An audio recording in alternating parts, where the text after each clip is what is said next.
ان کے بارے میں ایک جو ہے نا کانسیپٹ بچوں میں بھی یہی ہے کہ غوث اعظم جو ہے وہ بہت ساری کرامتیں ان کی ہیں. ٹھیک ہے، ان کی جتنی کرامتیں کتابوں میں لکھی ہیں کسی ولی کی نہیں لکھی، مگر ہم نے غوث اعظم شیخ عبد القادر جیلانی کو صرف کرامتوں والا بزرگ سمجھا ہے اور ان کو یہی جانا ہے.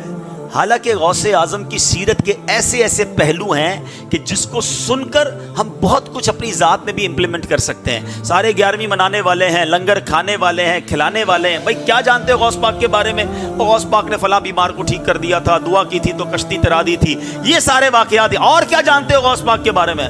ہم نے تو بچپن سے غوث پاک کی کرامتیں ہی سنی ہیں. آج میں کرامت پر، حالانکہ میں نے سٹارٹ میں آپ کو قرآن و حدیث سے ثابت کر دیا کہ کرامت کا ثبوت ہے، مگر آج میں آپ کو کرامتیں سنانے نہیں آیا. میں غوث اعظم کی سیرت، آپ کی لائف کیسی تھی، اس سے میں اور آپ کیا سیکھ سکتے ہیں، وہ میں چند باتیں کر دیتا ہوں. غوث اعظم رضی اللہ تعالیٰ اپنے زمانے کے سب سے بڑے عالم تھے، اپنے زمانے کے سب سے بڑے مفتی تھے. شاید ہم میں سے بہت سو کو نہیں پتا. آپ مدرسے میں جاتے بھی تھے اور بعد میں مدرسہ پڑھاتے بھی تھے. آپ کی لائف تدریس میں گزری. 40 سال تک آپ نے بیانات کیے. آپ نے جب بیان نہیں کرتے تھے نا تو نبی پاک علیہ الصلوۃ والسلام کا بیداری میں دیدار کیا. آقا نے فرمایا میرے بیٹے بیان کیوں نہیں کرتے؟ کہ حضور میں عجمی ہوں، بغداد میں سارے عربی ہیں، میں ان کے سامنے کیسے بیان کروں؟ اللہ کے حبیب نے فرمایا اپنا منہ کھولو. کہتے میں نے منہ کھولا، میرے آقا نے اپنا لعاب دہن میرے منہ میں ڈال دیا. آئے ہائے. تھوڑی دیر بعد مولا علی کا دیدار ہوا. کہا منہ کھولو. میں نے منہ کھولا، 6 بار مولا علی نے میرے منہ میں لعاب دہن ڈالا. غوث پاک کہتے ہیں وہ دن ہے. اس کے بعد بیان شروع کیا. شروع میں تو 2-4 لوگ بیٹھتے تھے، آہستہ آہستہ لوگ بڑھتے گئے، یہاں تک کہ 70,000 لوگوں کا مجمع ہو جاتا تھا. 400 علماء صرف غوث پاک کے فرامین لکھتے تھے. ہزاروں لوگ مسلمان ہوئے، کئی لوگ تائب ہوئے. یہ غوث پاک کا انداز. 40 سال تک دین کی خدمت آپ نے کی. اے قادری کہلانے والو، اے غوث پاک سے محبت کرنے والو، آج پہلا درس یہ لے کے جاؤ کہ ہمیں بھی نیکی کی دعوت دینی ہے، ہمیں بھی درس و بیان کرنا ہے. اللہ ہمیں یہ موقع دے تو یہ اللہ والوں کا طریقہ ہے. اور سبحان اللہ، آج کے دور میں دعوت اسلامی کا ماحول ہمیں خود بھی درس دینے کا موقع دیتا ہے. پہلے سوچتے تھے یار میں بزنس مین، میں اسٹوڈنٹ، میں ذرا محلے کا لڑکا، میں بیان کیسے کر سکتا ہوں؟ یہ تو علماء کا کام ہے، یہ تو جناب بڑے بڑے واعظین کا کام ہے. سبحان اللہ. دعوت اسلامی نے اس کرکٹ کھیلنے والے نوجوان کو منبر رسول پر بٹھا دیا نا. تو ایسی بہت ساری مثالیں موجود ہیں کہ جن کو دعوت اسلامی نے بدل دیا. آج آپ بھی اگر چاہتے ہیں کہ غوث پاک کے اس طریقے پر عمل کریں کہ درس دینا شروع کریں، کوئی مشکل نہیں ہے. مدنی قافلوں میں سفر کریں، ہر اسلامی بھائی کو تھوڑا تھوڑا درس دینے کا موقع ملتا ہے. اسی نیت سے درس دو کہ میرے آقا نے بیانات فرمائے، صحابہ نے بیان فرمائے. جس پیر کا مرید ہوں غوث اعظم، وہ 40 سال تک بیان کرتے رہے. شروع تو کریں، اللہ پاک فیضان غوث اعظم آپ کی زبان پر جاری کر دے گا. اچھا، غوث اعظم رضی اللہ تعالیٰ عنہ کی سیرت. سبحان اللہ. آپ کی سیرت کا ایک اور کمال کا پہلو کہ آپ کس قدر عبادت کرتے تھے. آپ کے بارے میں آتا ہے کہ حضرت شیخ محمد بن ابو الفتح فرماتے میں نے کچھ راتیں حضور غوث پاک کی خدمت میں رہا. یہ بڑی کمال کی بات ہے.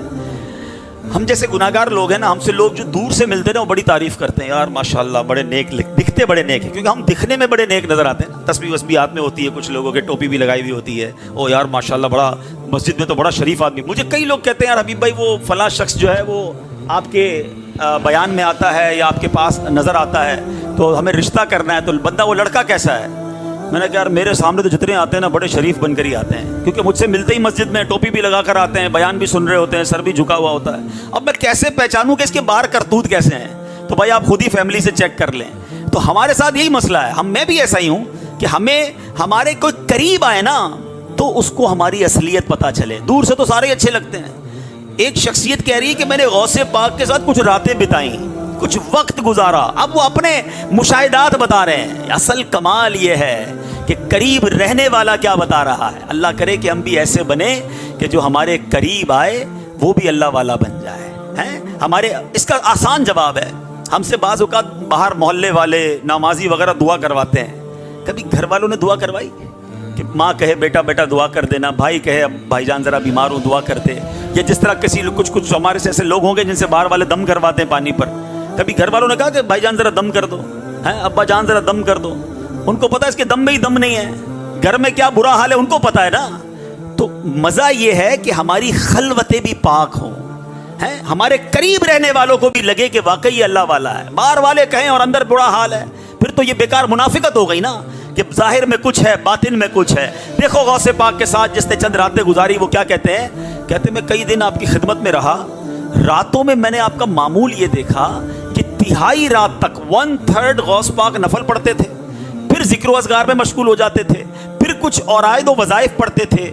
میں نے اپنی آنکھوں سے دیکھا کبھی آپ کا جسم کمزور ہو جاتا, کبھی صحت مند ہو جاتا, کبھی میری نگاہوں سے غائب ہو جاتے, کبھی پھر تھوڑی دیر بعد آ جاتے, قرآن کریم پڑھتے, یہاں تک کہ رات کا دوسرا حصہ بھی گزر جاتا, پھر طویل سجدے کرتے, اپنے چہرے کو زمین پر رکھتے, تہجد عطا فرماتے اور مراقبے میں رہتے, یہاں تک کہ فجر تو ہو جاتی, نہایت عجز و نیاز سے خشوع و خضوع سے دعا مانگتے. اس وقت آپ کو ایسا نور ڈھانپ لیتا کہ آپ نظروں سے غائب ہو جاتے. کہتے یہاں تک کہ نماز فجر کے لیے در دولت سے باہر نکلتے, ساری رات عبادت. اللہ اکبر. اب میرے پیارے اسلامی بھائیوں, غوث پاک کے بارے میں آتا ہے کہ 40 سال تک عشاء کے وضو سے فجر کی نماز ادا فرمائی. 15 سال تک میرے غوث نے, شیخ عبد القادر جیلانی نے, ہر روز قرآن پاک ختم فرمایا.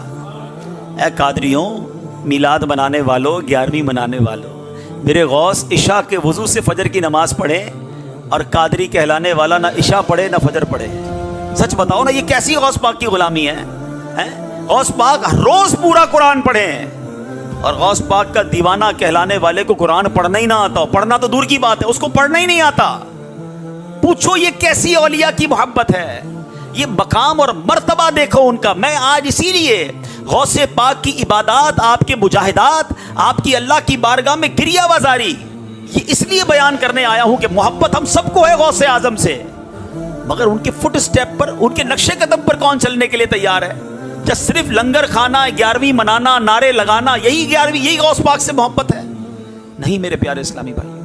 غوث اعظم شیخ عبد القادر جیلانی کی زندگی ہمیں بتاتی ہے, علم دین میں گزری ہے, ہم کتنا علم جانتے ہیں, تبلیغ دین میں گزری ہے, ہم نے دین کی کیا خدمت کی ہے, قرآن میں گزری ہے, درس میں گزری ہے, عبادات اور نفلوں میں گزری ہے. پلیز اپنی زندگی میں ان چیزوں کو لے کر آئیں. اور پھر ایک اور کمال کا وصف پیران پیر کا جو بڑا ہی عجیب ہے, اتنا بڑا جس کا مرتبہ ہو, جس کے اشارے سے کام ہو جاتے ہوں, جس کی کرامتوں کا ایک پورا دفتر ہو, لوگ دور دور سے آ کر اپنی مرادیں جن سے پاتے ہوں. ان کے اپنے خوف خدا کا عالم کیا ہے کہ آپ کے بارے میں آتا ہے کہ ایک بار آپ طواف ہو رہا تھا, خانہ کعبہ کا طواف ہو رہا ہے, اور وہاں لوگوں نے دیکھا کہ ایک شخص ہے جو کعبے کی دیوار کو پکڑ کر لپٹ کر زاروں کتار رو رہا ہے, اور یہ دعا کر رہا ہے کہ اے اللہ, اگر میرے اعمال تیری بارگاہ کے لائق نہیں تو بروز قیامت مجھے اندھا اٹھانا. اچھا, لوگوں نے کہا کہ کیسی عجیب و غریب دعا, جو بندہ دعا کر رہا ہے کہ یا اللہ مجھے اندھا اٹھانا. تھوڑی دیر ہوئی, جب بار بار وہ روتے روتے دعا کر رہا تھا, تو لوگوں نے کہا اے شیخ آپ کیوں یہ دعا کر رہے ہیں؟ تو کہا میں اس لیے دعا کر رہا ہوں کہ اگر اللہ پاک نے مجھے معاف نہ کیا تو میں قیامت کے دن شرمندہ ہو جاؤں گا. اللہ کے نیک بندوں کے سامنے میرے گناہ کھلیں گے تو میں کیسے چہرہ دکھاؤں گا, اس لیے دعا کر رہا ہوں میں اندھا اٹھوں. لوگ آپ کو پہچان نہیں سکے. کہا آپ ہیں کون, آپ کا نام کیا ہے؟ تو آپ جانتے ہیں یہ دعا کرنے والا کون تھا؟ کوئی اور نہیں, شیخ عبد القادر جیلانی تھے. غوث اعظم یہ دعا کر رہے ہیں, اللہ مجھے قیامت کے دن اندھا اٹھانا. اتنا خوف. ہم ایک حج کر لیں تو لگتا ہے جنت کا ٹکٹ بک کرا لیا ہے, مسجد میں پیسے دیے تو اب خیر ہی خیر ہے, اب تو مسئلہ ہی کوئی نہیں ہے. یہ سمجھنا ہے کہ الایمان بین الخوف والرجاء, ایمان خوف اور امید کے درمیان شے کا نام ہے. یہ جو کہتے ہیں نا یار اللہ معاف کرنے والا ہے, بھائی جو کرنا ہے کرو, اللہ معاف کر دے گا. بھائی اللہ معاف کرنے والا بھی, اللہ پکڑنے والا بھی ہے. نا امید بھی نہیں ہونا ہے مگر بے خوف بھی نہیں ہونا ہے. آج ہم جیسے گناہگار میں کون ہے جس کو فکر ہے کہ میں ایمان لے کر جاؤں گا کہ نہیں؟ کون دعا کرتا ہے؟ گاڑی کی فکر ہے, موبائل کی فکر ہے, پیسوں کی فکر ہے, پلاٹ کی فکر ہے. ایمان کی فکر کس کو ہے کہ یار ایمان کیسے سلامت رہے گا, یہ کیا چھن بھی سکتا ہے؟ کسی نے سمجھنے کی بھی کوشش کی کہ حضرت بتائیں کیا طریقہ ہے جس سے ایمان چھن جائے گا؟ جی ہاں, شیطان آخری وقت تک کوشش کرتا ہے کہ بندے کا ایمان چھین لے اور یہ بے ایمان قبر میں جائے, مگر nobody have worry about ایمان, خیال فکر ہی نہیں ہے. حالانکہ اللہ کے حبیب علیہ الصلوۃ والسلام کی یہ دعا ہے, نبی پاک یہ دعا کرتے, یا مقلب القلوب ثبت قلبی علی دینک, اے دلوں کو پھیرنے والے میرے دل کو اپنے دین پر ثابت قدمی عطا فرما. کہو آمین. یہ اللہ کے نبی دعا کر رہے ہیں. کیوں؟ میری اور آپ کی تربیت کے لیے کہ فکر کرو ایمان کی. اور غوث اعظم کا یہ عالم ہے. تو کاش ہمیں غوث اعظم کے صدقے خوف خدا نصیب ہو جائے. خوف خدا بڑی ضروری چیز ہے. اچھا، خوف خدا جو ہے اس کے بارے میں قرآن فرماتا ہے یا ایھا الذین آمنوا اتقوا اللہ حق تقاتہ ولا تموتن الا وانتم مسلمون. اللہ قرآن میں فرماتا ہے اے ایمان والو، اللہ سے ڈرو جیسا اس سے ڈرنے کا حق ہے، اور ہرگز نہ مرنا مگر مسلمان. تو پیارے اسلامی بھائیوں، ڈر خوف اپنے دل میں پیدا کریں. بے خوفی اچھی نہیں ہے. اور علماء نے بڑی پیاری، امام غزالی رحمۃ اللہ تعالی علیہ نے خوف کی 3 کیٹیگریز بیان کر دی، بڑی پیاری. آپ فرماتے ایک ہوتا ہے ضعیف کمزور خوف، ایک ہوتا ہے معتدل درمیانہ، اور ایک ہوتا ہے بہت زیادہ شدید. اب اس کی مثال کیا ہے؟ کمزور خوف کیا ہے؟ کہ خوف خدا کی باتیں تو سن رہا ہے مگر گناہ سے بچتا نہیں ہے. یہ ہم میں سے بہت سارے ایسے ہی ہیں، سن بھی رہے ہیں مگر گناہ نہیں چھوڑتے. تو یہ خوف اس کو گناہ سے روک نہیں رہا، نافرمانی سے روک نہیں رہا. فرمایا یہ بیکار ہے. ایک ہے معتدل کہ بندہ اس خوف میں مبتلا ہو کر گناہ چھوڑ دیتا ہے، اللہ کے خوف سے نافرمانی چھوڑ دیتا ہے، نیکیاں کرنے لگ جاتا ہے. اور ایک ہے شدید، وہ ایسا خوف ہے کہ جس کی وجہ سے بندہ مایوس ہو جاتا ہے کہ یار اب تو میں بخشا ہی نہیں جاؤں گا، میں گیا، میں برباد ہو گیا. نہیں، نہ شدید والا چاہیے نہ ضعیف والا چاہیے. معتدل جو ہے نا درمیانہ، کہ بندہ اس خوف کی وجہ سے گناہ سے رک جائے. اس کو ایگزامپل کے ذریعے سمجھایا کہ اگر کوئی مثال کے طور پہ گھوڑا چلا رہا ہے یا گدا گاڑی وغیرہ آپ نے دیکھی ہوگی، تو کوڑا جو ہوتا ہے نا، ایسا کوڑا مارے کہ گھوڑا چلے ہی نہ، جیسا ہے ویسے ہی جا رہا ہے، تو اتنے کمزور مارنے کا فائدہ نہیں. اور اتنا زور سے مار رہا ہے کہ اس کی جناب کھال ہی ادڑ گئی اور وہ چلنے کے ہی قابل نہ رہا. تو نہ پہلے والا کوڑا کام کا نہ مشکل والا کوڑا کام کا. ایسا مارا کہ وہ دوڑنے لگ گیا، وہ اور تیز چلنے لگ گیا. تو یہ درمیانہ جو کوڑا ہے نا، یہ درمیانی جو چوٹ ہے، یہ ضروری ہے. اللہ اور مجھے اور آپ کو حقیقی خوف خدا نصیب فرمائے. ہمیں اکیلے میں بھی اللہ کا خوف نصیب فرمائے. اب آخر میں چونکہ اولیاء کرام کا ذکر ہوا ہے، تو مزارات اولیاء پر جانے کے حوالے سے بعض اوقات کنفیوژن رہتی ہے.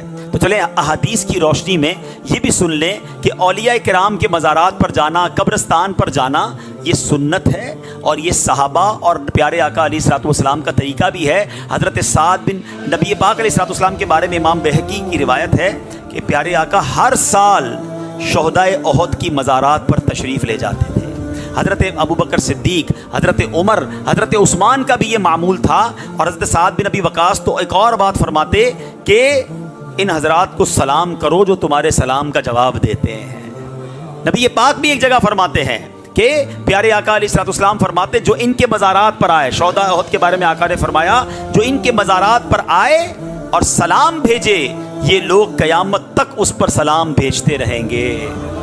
2 باتیں سیکھنے کو ملی کہ مزارات پر جانا یہ بھی جائز سنت کا طریقہ، اور اللہ کے ولی صحابہ قبر میں سنتے ہیں، جواب بھی دیتے ہیں. خود نبی پاک فرما رہے ہیں کہ یہ تمہیں قیامت تک جواب دیتے رہیں گے، سلام بھیجتے رہیں گے. اور اسی طرح ایک روایت میں ہے کہ نبی مسلم شریف کی روایت، ریفرنس بھی لے لیا کرو کام آئے گا. مسلم شریف کی روایت میں ہے کہ میرے آقا علیہ الصلوۃ والسلام بقی مبارک میں جب قبروں کے پاس تشریف لے گئے تو ہاتھ مبارک اٹھا کر 3 بار دعا فرمائی. تو پتہ چلا کہ مزارات پر یا قبرستان میں جا کے ہاتھ اٹھا کر دعا مانگنے میں بھی کوئی حرج نہیں ہے. اچھا، ایک دعا تو ویسے ہی سب کو یاد ہے، قبرستان کی تقریباً سب کو یاد ہوتی ہے، اور وہ دعا کیا ہے؟ السلام علیکم یا اہل القبور. ٹھیک ہے، آگے پڑھ دوں. السلام علیکم یا اہل القبور یغفر اللہ لنا ولکم وانتم سلفنا ونحن بالاثر. اس دعا میں عبرت بھی بڑی ہے، میسج بھی بڑا دردناک ہے. میسج لیں تو میسج کیا ہے؟ اے قبر والوں تم پر سلامتی ہو، سلام ہو، تم پہلے چلے گئے، ہمیں پیچھے آنا ہے. اللہ تمہاری اور ہماری مغفرت فرمائے. وانتم سلفنا، تم پہلے چلے گئے، ونحن بالاثر، ہمیں پیچھے آ رہے ہیں، ہم بھی آ رہے ہیں. اگر یہ دعا پڑھ کے بندہ ڈر جائے گا یار اب میری باری ہے. اچھا، اس میں ایک اور مسئلہ بھی حل ہو گیا. قبرستان میں نیک بھی ہوتا ہے، گناہ گار بھی ہوتا ہے، ایسا ہی ہے نا، سارے ہی لوگ ہوتے ہیں. اور ہم کیا کہہ رہے ہیں؟ یا اہل القبور، اے قبر والوں، یا کے ساتھ بول رہے ہو نا بھائی, اور یہ کیا ہے؟ سنت ہے. نبی پاک قبرستان میں یہ دعا پڑھتے تھے اور ہمیں تعلیم دی ہے. مجھے بتاؤ عام مسلمانوں کی قبرستان میں جا کر, جہاں نیک بھی ہیں, گناہ گار بھی ہیں, شرابی بھی ہے, نمازی بھی ہے, سب کو یا اہل القبور کہہ رہے ہو, اور یہ سنت سے ثابت ہے. تو اگر کوئی یا غوث اعظم کہے تو پھر پرابلم کیا ہونی چاہیے ہے؟ یا غریب نواز کہے تو پرابلم کیوں ہونی چاہیے؟ یا رسول اللہ کہے تو بالکل بھی پرابلم نہیں ہونی چاہیے. تو شاید علم کی کمی کی وجہ سے کنفیوژن آ جاتی ہے. تو آج میں نے قرآن و حدیث کی روشنی میں اولیاء کرام کا مقام, روحانی اسٹرکچر, پھر غوث اعظم کی سیرت کے بارے میں ہم نے سنا کہ کیا شاندار عبادت والی سیرت, اتنی عبادتوں کے بعد بھی خوف خدا ہے, اللہ کی رضا والے کام ہیں. یہ سب غوث پاک کی سیرت مجھے اور آپ کو سکھاتی ہے. تو آج آئیے میں بھی نیت کروں اور آپ بھی نیت کریں کہ آج کے بعد ہماری کوئی نماز قضا نہیں ہوگی. ایسا نہیں, ایسا نعرہ لگائیں کہ شیطان بھی ادھر سے بھاگ جائے. غوث پاک کا اگر فیضان چاہتے ہو نا تو واقعی ولیوں کا فیضان نماز کے ذریعے ملتا ہے. ہم نیازی ضرور ہیں بھائی, مگر پہلے نمازی ہیں. صرف نیازی بنتے ہو, نیازی کھاتے رہتے ہو. پہلے نمازی پھر نیازی. انشاءاللہ نیت کر لیں آج کے بعد ہماری کوئی نماز قضا نہیں ہوگی.